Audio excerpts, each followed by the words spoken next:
All right, we are live.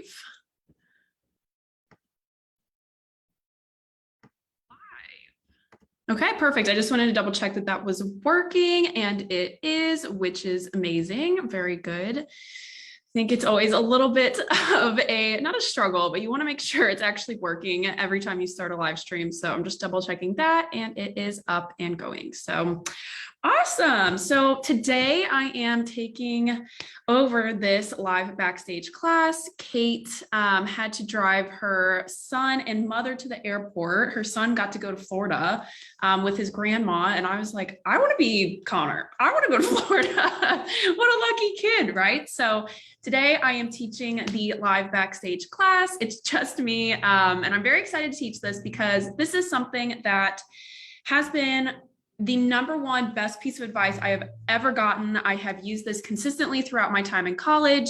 It has gotten me every single internship. It has gotten me this job, and that is advice on networking. I know we always hear that networking, your network is your net worth, and it's so true. And I cannot state that enough. When I was going through college and going through the process of trying to apply for a job, I just thought people were kind of overselling the importance of networking. And it wasn't until I really kind of got my feet, out into the networking pond and really put myself out there and saw the benefit of it that I then started to believe it. So I'm going to be teaching you all this networking tip. It's pretty simple, but it's just been the key to unlocking every single door. And I have used this not just for jobs. I've also used this to get interviews and meetings with really awesome professionals and to hear their advice about starting a business. They have been very helpful in getting me connected with other people who would be really good to either help or just provide further support. So I just can't stress this enough, how important it is. So where we're going to start is LinkedIn. Now, if you don't have a LinkedIn, please set this up. I'm not going to be teaching on how to set up your LinkedIn today, but it's very straightforward. And honestly, it's just like filling out an online resume, but that is where I do the majority of my networking. So if you don't have a LinkedIn, definitely start there. That is where most business professionals reside. So I just highly recommend starting there. Of course, you can send out emails as well, but this is just going to be a little bit easier. So I'm going to share my screen. Let me pop on over to LinkedIn to make sure I got the right one up. All right. So I am now in LinkedIn. All right, this is my page. If you want to see my LinkedIn and you want to connect, you can. This is me over here.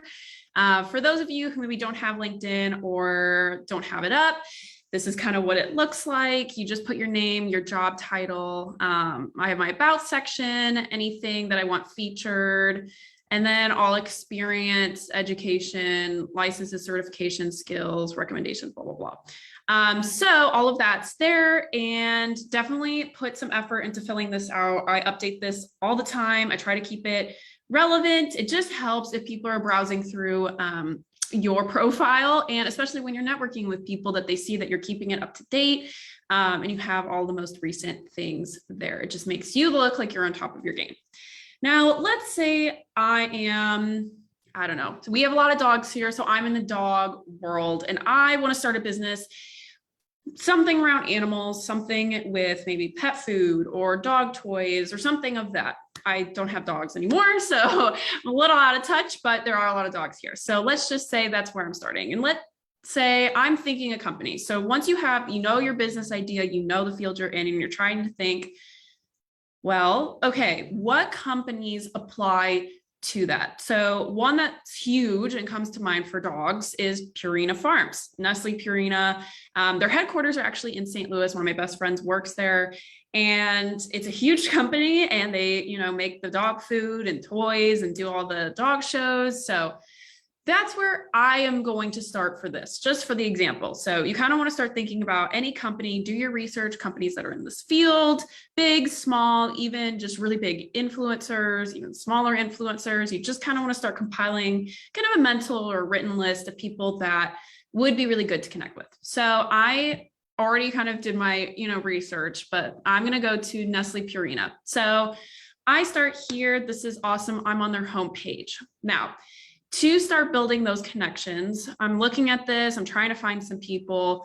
LinkedIn's great for this. You can go to the People tab and you get to see anybody who is an employee of Nestle Purina. So where I start, and I think this is super important, I always start with people who are either in my hometown or went to my university. So my hometown is St. Louis and my college is St. Louis University. So I always start with those.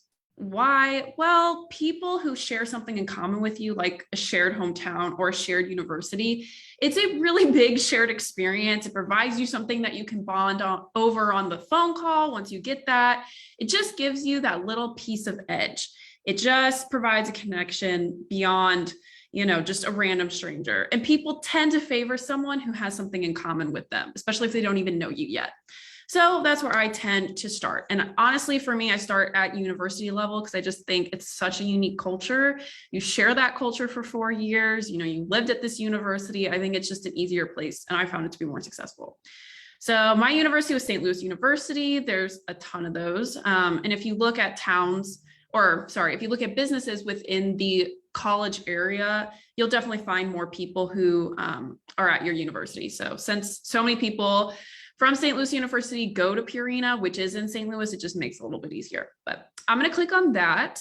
And then it filters out down here all of these people, 116 of them who went to St. Louis University.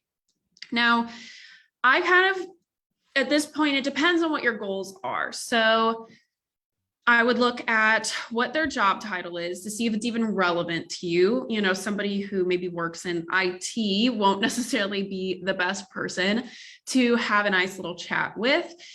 If your goal is to talk about starting a business, growing it, their experience. Now, if that's the person you want to go for, maybe somebody more in a management role, CEO, vice president, it does seem a little bit intimidating to send a message to those people. I have and it's worked. So never be afraid of that. Some people just are really optimistic and want to help however they can. So never be afraid to send messages out to people. But for now, maybe let's say I'm just focused on marketing. Where I want to be at is marketing my dog business or just marketing the business in general. So right here, I'm seeing Ryan, who's director of brand marketing. And then we have Madeline down here. She's brand management. So those two people, okay, we have shared connections. They both went to SLU.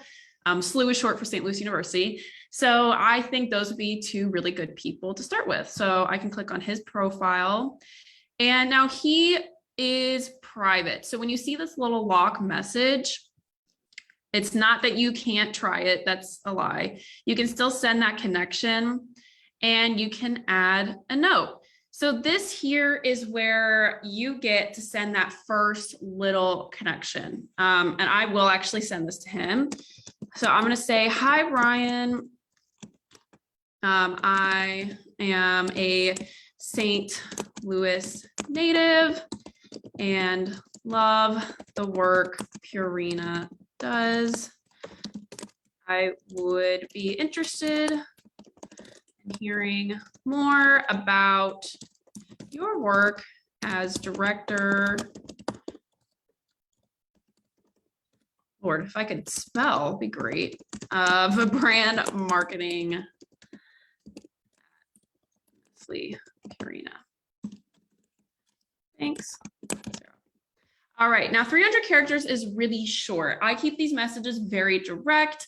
I add that personal note. So I'm a St. Louis native and love the work Purina does. I would be interested in hearing more about I'll change this to job, since I said work before, a little stickler for grammar. I would be interested in hearing more about your job as director of brand marketing at Nestle Purina. Thanks, Sarah. Really simple. I could add more. This is just a basic message, nothing too grand here. This isn't really the winning message yet. This is just the one that gets you in the door. So you want to be nice, be direct, ask for that connection. And typically it's just wanting to hear more. And that's about it. This is just cut to the chase because it's just such a short character count. So I'm going to send that and it's pending, which I just sit and wait to hear. So Some people, I'm trying to find, somebody who would be maybe not not a locked, but more of a private. Okay, so Madeline doesn't have the little lock on the message. So this just means I can connect with her. And I could still add a note, but I could message her as well from here. So on these accounts that don't have the lock on the message, I could just start a message to her and I don't even have to connect. I can just send that next networking message that I'm going to teach you and just send it to her. Now with Ryan, on the other hand, if I go back to his profile, I can't message him until he becomes a connection. Either way works, but I do really suggest that you get that first connection and then you send that nice long networking message that I'm going to teach you. Now, to find out if somebody actually accepted your network connection, you want to head to my network. Okay, I've got some invitations here. Okay, I can come back to that later. I can go to my connections and these are all the most recent people I connected with. It's sorted by recently added. So I always check this to see, okay, did this person connect back? Are they my recently added? And can I now send my proper networking message to them? So that's where you're going to check. So I'm going to go back and we're just going to reiterate that part because I think I threw a lot at you. Start that first networking, find a company you're interested in. Head on down to either your hometown, your university, or the town you're currently living in. Gives you just a good in. Find those people who have a job title that applies to what you're trying to learn, applies to what you want to know. Like I said, IT wouldn't necessarily be the best if you're just trying to learn about marketing or starting a business, unless you want to know the tech side of starting a business, but probably not the best place to start. Then you're going to head on over and find that person, click on their account, if it'll load. And then you want to send that initial little message if they're a locked account. If they're not, you can just connect with them and wait. Now, once you send out those connections, you do just kind of have to wait. Not the fun part of this process. I know it's a little frustrating that, okay, I just sent all these connections out. And I do recommend you send out a good amount of connections, like 20-ish at a time, because people take a while to see it, they take a while to read that note, or just to get around to adding you back. You're going to get some people who don't add you back, some that do not be discouraged in that. It just is a part of the process. So now that you sent that connection out and those people have added you back, this is really where the fun part of the process starts. So I can just kind of show you on Madeline's account since I could just message her now. So let's say she connected back with me and I have the ability to message. So this is really the key part of this process. I can add my subject line, which I do recommend. Doesn't have to be anything fancy, it could just be, would like to hear more about your job, love the work you do, networking request, really just whatever is short and to the point. So this message is the winning message. I've tried a lot of different variations on creating and crafting a message, but this is the one that I have found works the absolute best, and I'm going to show it to you. So I'm going to pop on over to so I have this on Instagram. I made a whole post about it, so you can find it there. This is what the front page of the post looks like. And I have a little, recap here, but I just copied this over to this document. It'll be shared in the links to live streams and training Google document in the Facebook group. So you'll have this, you can copy this message and go to town. So the message is, good morning, good afternoon, good evening, depending on what time of day you're sending it. I do recommend you send your networking messages out earlier in the day. You can create drafts of all of these, on a Google Doc, copy and paste them in the morning to save you some time. But I think the morning and midday work the best. So try to prioritize that. So good morning, insert their name. My name is blank and I blank, insert what you do. I insert why you relate to them and their story/business. This is really where you pull them in, kind of build them up a little bit, tell them what you love about the work that they're doing. Everybody loves compliments, so give them out, but not too much to where it feels forced. And then I am, insert where you're at in your career, your business journey, and was hoping to see if over a brief call, you'd be open to sharing point 1, point 2, and point 3. 3 is the maximum. Don't add more than that. It feels, like then it becomes a chore for them to talk about all these things. 3 points keeps it very clear, concise, and directed. So they know exactly what they need to prepare if they're going to have a call with you. You know where you're going with the call. It just keeps everybody in the loop, aware of the intentions for this networking call. 3 is the maximum. You could do less. I would say 2 to 3. If you have just 1 point, it kind of feels a little short. And then a nice little message. I appreciate you taking the time to read my note. I look forward to hopefully learning more about your journey. Thank you. So I have one I sent to the owner of a skincare brand because I want to start a skincare company at some point down the line. So my message was, good afternoon, blank. I won't insert the name of her or the company, but good afternoon, blank. As mentioned previously, since I already sent her a message to like the one I sent to Ryan to just get in the door. So as mentioned previously, I have fallen in love with your brand, insert brand name, and the authenticity you share online. Similar to your story, my struggles with severe cystic acne growing up inspired me to start my own skincare line. I'm still in the very beginning stages of planning and was hoping to see if over a brief 15-minute call, you'd be open to sharing some of your background, mistakes and tips in entrepreneurship, the steps you took in order to create your skincare products. I appreciate you taking the time to read my note. I look forward to hopefully learning more about your journey. Thank you, Sarah Winkler. It's short, very nice. It's polite, to the point, but still professional, and it gets it across. And it's a brief 15-minute call. I think most business professionals who are busy have about 15 minutes. So I sometimes throw that in if they're really, busy, and then tailor it once they respond to keep my call to 15 minutes, but kind of depends on who you're working with. So you can add in, the exclamation points or not. I'm an exclamation point happy person. So yes, this will be shared with you, and you can also have it on the Instagram here. So I am going to kind of tailor this message here. So to Madeline, I'm going to just kind of fill this in over here. So I could put, good morning, Madeline. My name is Sarah, and I work in video marketing at a startup company called She's in Business. I love the work that Nestle Purina does, and let's see what she did again. I have to check brand management, and would be really interested to hear more about your role as brand manager. I am in the beginning stages of my career and was hoping to see if over a brief call, you'd be open to sharing how you got started in your role at Purina, what it's like being a brand manager, and your best tips for marketing and brand management of a company.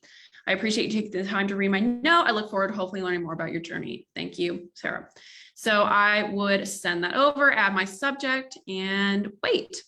Now you can ask for a Zoom call. You can do a phone call.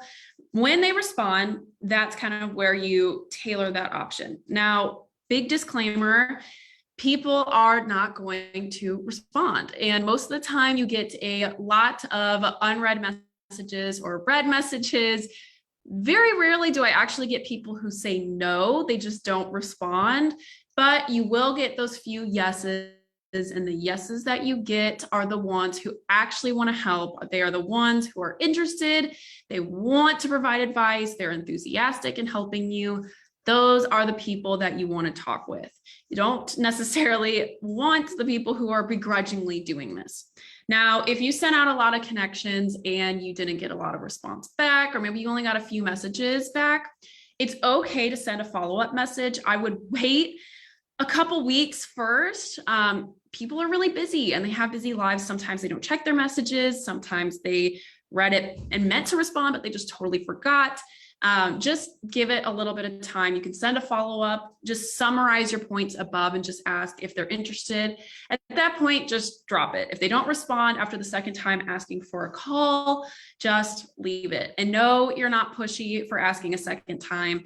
I have had times where I do networking and I provide advice to students at my past university, I just forgot about the message. Like I had the draft, I had the whole message written out. I just forgot to hit send. I got distracted, totally forgot about the message that they sent me. When they send a follow-up, I'm so appreciative because I wanted to help. I just forgot. So definitely send that follow-up, but after a couple of weeks, give them time to write you back. You don't want to be too pushy or too forward. Don't be, hey, why didn't you answer me back? Definitely not the way you want to go about it. So once they send you a message back, and I'm just going to stop sharing so I can talk with y'all more directly. So once they message you back, typically it's going to be, yes, that sounds great. I would love to help. At that point, sometimes they say what time works best for you. I have this availability. You really, really, really want to cater the times around when they're available. You want to make it very easy for them, make this as seamless, as simple, and as easy to hop on this call as possible, because that just further incentivizes them to help. So try to pick a time that works around their schedule, something that fits in there. And you do want to ask about time zones. That's also really important, just because you might assume somebody lives in your area and they might not. So always double check that to be sure. So at that point, you can request, either a Zoom or a phone call. I would say Zoom is more professional, but it definitely is more of a meeting. If you want to start with phone calls with some people that were maybe, peers at your university and you just want to practice this process, phone calls can be a little bit less intimidating. I'm not like looking at this person as I'm having this meeting. I don't see their reactions. I don't know what they're doing. They don't know what I'm doing. I could have notes out. So having a phone call for your first few with maybe just some peers, friends from college or professors even, where you knew them well and it's not that intimidating. That's just a great way to kind of practice this, because networking is a little bit intimidating, and having a sit down call with a random stranger, all about their business, can feel just a little intimidating and a little bit uncomfortable, because it's not just a typical conversation, and I personally always felt, gosh, how do I structure this? How do I go about it? But I hope all these tips are helpful. So once you get that meeting set up, they're either going to send you a calendar invite. If not, send them a calendar invite. It just shows that you're prepared. Put down, the directive of the meeting in the title, the date, invite them to it, and either have that phone number that you agreed to call on, or have the Zoom link listed in the calendar invite. So now that that's all set out, it's a lot of work to get to that point, I know, but when you're doing it, it feels pretty fun and not too bad. It's just a bit to get there in explaining. But once you get that meeting set up, that phone call or that Zoom call, now you have a little bit of homework. Yes, I am giving you some homework. You kind of got to research this person. I think everybody wants to know when they're on a networking call that this person took the time to actually do a little bit of research, dig into what they do. And no one wants to hear the same questions that they get asked time and time again. It's very flattering to know someone actually put in the effort to get to know them ahead of time. It's not creepy. It's not stalkerish. I promise you will never come off that way. It is more professional to do your research. So go through their LinkedIn account, look up, where they went to school, their past experience, kind of see, what their job is, look up the job and see the job responsibilities so you can kind of tailor your questions during the call better. Check and type in their name, see if there are any interviews, see if they're written up in any articles, and don't ask the same questions. Just no one enjoys that. And two, you can better make use of their and your time. If it's a question you already wanted to ask and it's in an article, great. Now you know that. Now you get to ask another question, get more or better insight because the information was already there. So do your research, take some notes down, write out about 5 to 10 questions, 10 being the maximum. Some people are really just blunt and short and they don't have a lot of fluff when they talk. So you might power through those questions a little bit faster. So you want to have about 10 prepared so that you're not, running out of questions and just trying to pull something out of your head last minute. 5 typically is what I get through on about a 15 to 30 minute call. These calls never really go over 30 minutes. I would try to keep it less than that, just because they're busy and it just gets a little tedious at that point. So research that person, put those notes in a Google document, write down 5 to 10 questions. Make sure it doesn't feel too business interviewee and more like a casual conversation, like you're just wanting to get to know them, and have it be a conversation. Make it fun, interject, comments, and just talk with them like a person, not like this is just a sit down and you're grilling them for all their business info. It's just more fun. It makes it better for everybody if it's just an actual conversation. So when you're on that call, arrive to the Zoom or be prepared 5 minutes early. Yes, I know it is early, but people appreciate when you're early. It shows that you care. It shows that you plan this meeting. You're ready, you're motivated. So just show up to that Zoom about 5 minutes early, and you might just be chilling there for a minute. I've had people, they're either early or they're late, and there's no in between on that. So just be prepared for whatever. And you definitely want to send a little message beforehand, just reconfirming, hey, are we still on for this time? Just so they remember, because sometimes they're busy and they miss the meeting, notification, or they just forgot. So always make sure to send that follow-up. They might reschedule if something came up last minute. I've had that happen a couple of times, but I've never had someone completely cancel and not reschedule with me. So no worries there. Then once you're on the actual call, it's up kind of to you at that point. Let your personality shine through, be yourself. Don't be afraid to make some fun jokes and just let loose a little bit, not too wild, but, just be yourself. Don't be too uptight. I know it's kind of a little bit nerve-wracking, especially if the person you're talking with is maybe higher up in a company, but these people started out at a position wherever you're at, or they started out, in an entry-level job, and these people want to give advice. They want to help others. So just know that that's where they're coming from. That always makes me feel a little bit better, knowing that they were at a place I was at. So just enjoy the phone call, take notes, and let them know you're taking notes so they know you're not just like typing away on your computer doing something else, but just take those notes down. Ask more questions. If you have other questions that come up, feel free to ask those. Just keep it organic and fun. You'll know when the meeting has kind of reached its endpoint. To make sure to thank them for taking time out of their day to hop on that meeting with you, be appreciative of, and yeah, the meeting will end. And then at this point, this is also the really important kind of bookend to this whole process. And it's the one that is going to leave the most positive taste in their mouth for a while. And it's going to be something that sets you apart. Not necessarily immediately, but maybe within 10 minutes to an hour after the call. Write them a thank you note on LinkedIn, or if you do have their email, send them a thank you email, thanking them for taking time out of their day. Write down, maybe one thing that you really took away that is something you're going to incorporate in your own business, or how you are going to incorporate the advice they gave you, and that you just appreciated the advice, and then say thank you. And that's that. It doesn't have to be super long. I'll also add a template message into the Google Doc that's already going to be shared with you, and that links to live streams and trainings so that you can see kind of how to do an appropriate thank you note.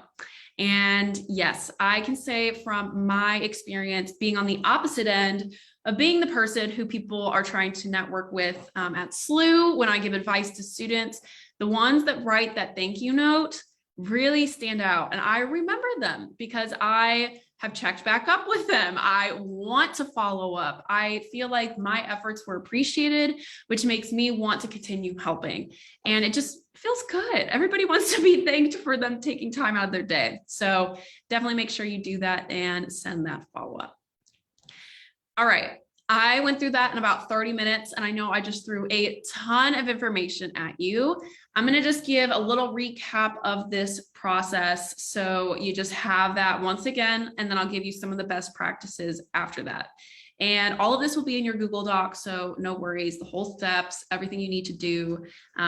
Yeah, so let's go back over this. So Really quickly, we're just going to recap. You are going to hop into LinkedIn, make sure you set up your lovely little profile. We can do a tutorial on that actually later. That would be a good thing to teach people, but we're not going to do that today.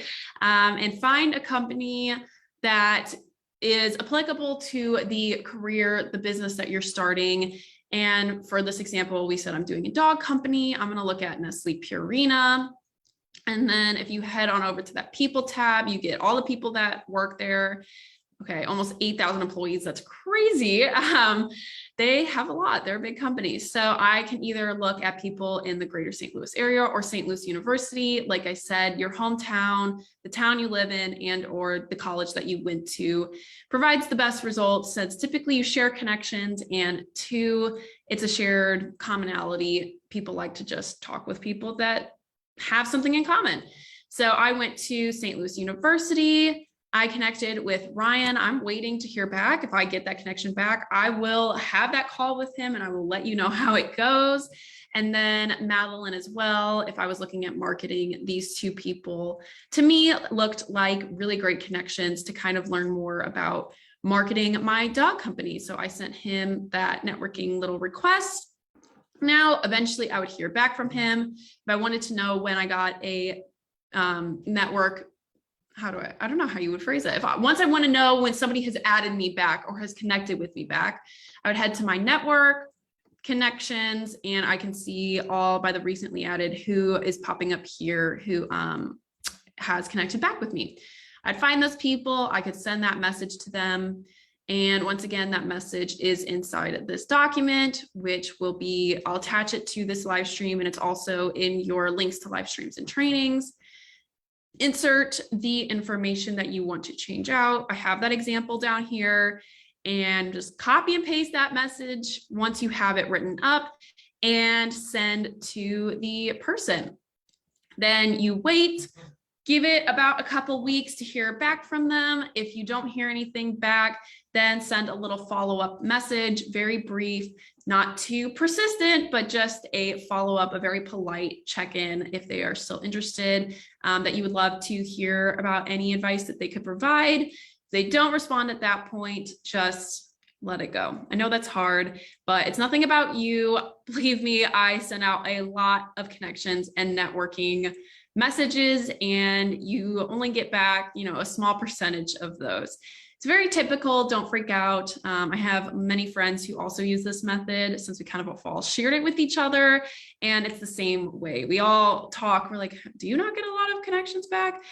No, that's the sad part. But the connections that you do get back are really strong. People are just busy. You can't force people to have a conversation with you, but this message overall has been the winning ticket, and it's gotten me the most connections back. So once you send that, once they connect back with you and write back to you after you sent your message, that is where you get to set up your call, make it easy for them. Make sure to check time zones, not everybody's on the same time zone. Also, proofread your message before you send it. That's also really important. Just want to preface that here as kind of a side note. But anyway, once you get that call set up, either they're going to send you a calendar invite or you send them a calendar invite. Kind of depends. You'll know it's appropriate as you go through the process. And then at this point, do your research, write down items about them in a Google document or Word document, whatever you prefer. Write down 5 to 10 questions that you want to ask them that are applicable and make sense with the things that you put in your original networking message. Don't, surprise them with this off the wall question, unless you preface it in the phone call that hey, I saw this thing. I know it doesn't apply to our conversation, but keep it very directed and to the point on the call. Call is going to be 15 to 30 minutes. Typically doesn't go over that unless the conversation is really going great. But most of the time people only block out about 30 minutes for these phone calls. So keep it to that. You'll know when the phone call is reaching its close. Make sure to try to keep it to that timeline. Make sure to say thank you on the phone call. You really appreciate them taking out the time to speak with you.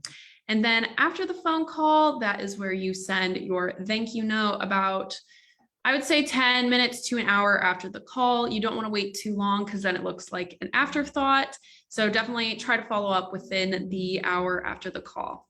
So yeah, that is the process. I know it's a bit involved, but the more you do it, the more comfortable you get, I promise. Now, some best practices to make this whole process smoother. Be yourself. Don't force a personality or a persona that is not authentic. You don't have to act, super over the top confident on your call. Be you, be comfortable in your own skin. I know that's hard sometimes, especially these phone calls can just seem outside your comfort zone, but I promise you, the more you do them, the more comfortable you get doing them. I hated these in the beginning. I have to be honest, I'm an extremely extroverted person, but something about networking just freaked me out and still sometimes makes me a little bit uncomfortable.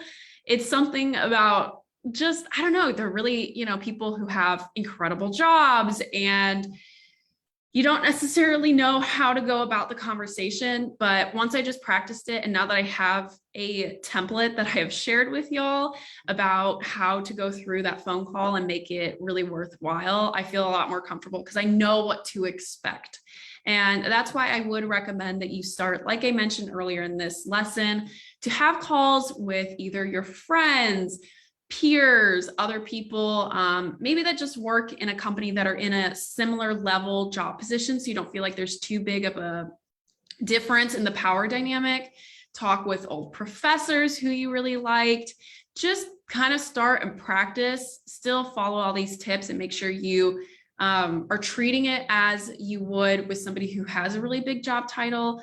But just start practicing first. You'll develop that confidence. You'll develop the cadence for it. You'll really start to get comfortable and know what to expect. So that once you do have those calls with people who maybe are the CEOs of their company or a director or a vice president, or entrepreneurs who started really cool companies, you won't be as intimidated because you've already developed such a strong skill in this and developed your confidence in yourself to be able to handle a networking call. So practice does make perfect in this. Don't expect people to be reaching out, really quickly, or to be that all your networking connections are going to be reaching out. It's just normal. It's a part of the process, but don't let that discourage you. Keep sending out those connections and keep sending out those messages, and you will get people who will want to talk to you. And just like I said, send that follow-up message afterwards. That really is just so important. I can't stress that enough. That really just leaves that last good impression on them.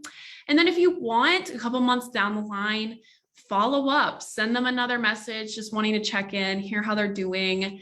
People love that. It keeps that connection alive so that it doesn't just die off or feel like you kind of just use them for this one-time phone call. It develops a actual connection and more of a friendship beyond just a LinkedIn call. So I know this is a lot, but like I said, everything's going to be in that Google document. This seemingly on the outside feels like advice that maybe you would have gotten in college or something that isn't that important. However, this, like I said, has gotten me every internship and job I've had. All of my friends have gotten their jobs because of this advice. And I have gotten some of the best advice, tips, and tricks from entrepreneurs, the best life lessons. I've heard about their failures, things to avoid. I just have gotten incredible advice from other entrepreneurs to help me in my business. And I've actually gotten really great connections to help me develop my business from this method. So to all of you women who are wanting to grow the business or just need, maybe a helping hand, this is a phenomenal way to get some help and to hear from other people. So don't knock it till you try it. I promise it is really effective. And having that business just network and support system sometimes really is the difference. So I know it's going to be really successful. If you try it, please let me know how it goes. And side note, I know a lot of people who have come to our networking calls have gotten great connections and have actually, used those to their benefit in their business. So just saying, the networking really does pay off. I know it can be a little bit uncomfortable, but our Thursday call is fun. So if you want to just practice it, that's a great place to practice it. But yes, I know you will all be very successful in whatever you do. This just gives you a leg up and gets you sometimes a leg in the door that you wouldn't have otherwise.